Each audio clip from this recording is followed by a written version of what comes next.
What if one of humanity's greatest achievements never actually happened? What if, on July 20th, 1969, the world witnessed not the triumph of science and courage, but the greatest illusion ever broadcast?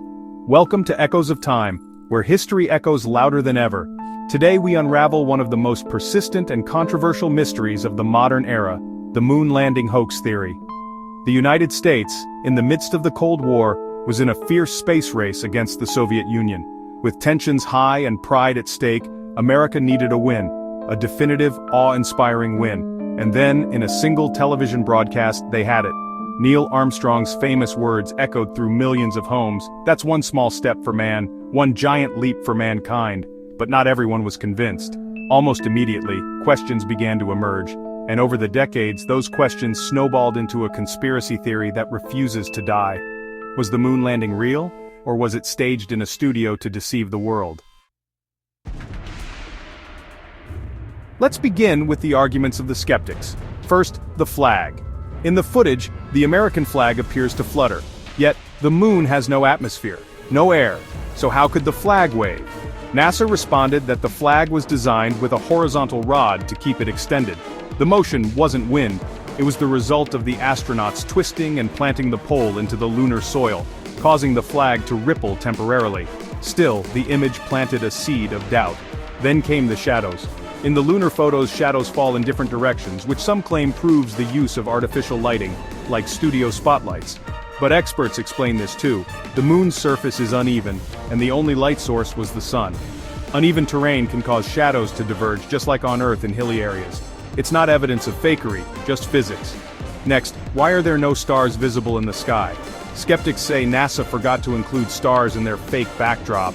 But the real explanation is simpler. The moon's surface is brightly lit by the sun. The astronauts' cameras were adjusted for that brightness. Stars, much dimmer, were too faint to be captured in such exposures. What about the lack of a crater beneath the lunar module? Shouldn't the powerful rocket engine have blasted out a huge hole? Not necessarily. By the time the module was landing, it was using very little thrust, just enough to gently touch down, and the moon's surface is compact, not soft dust. There was some minor displacement, but no Hollywood-style blast crater.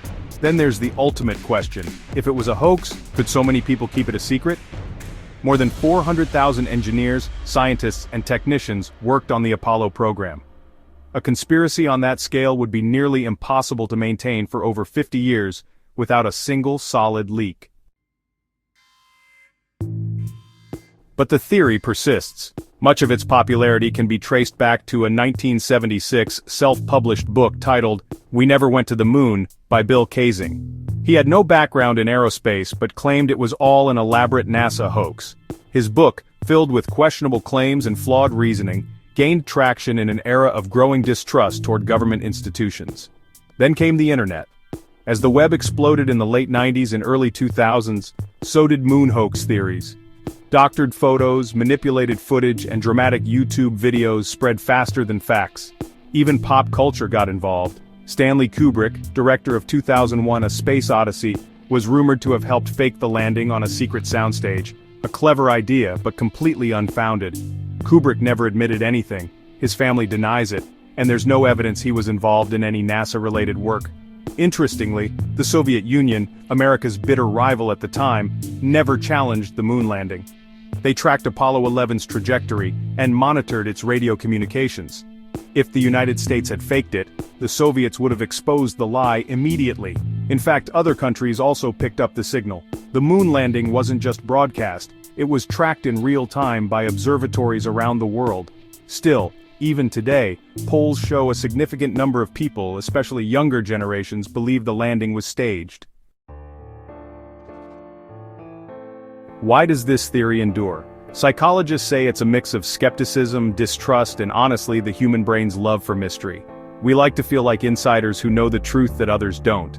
And in a world of deep fakes and digital illusions, even the impossible kinda seems possible. But there's also hard evidence. Moon rocks, collected and brought back by astronauts, have been studied by scientists all over the world.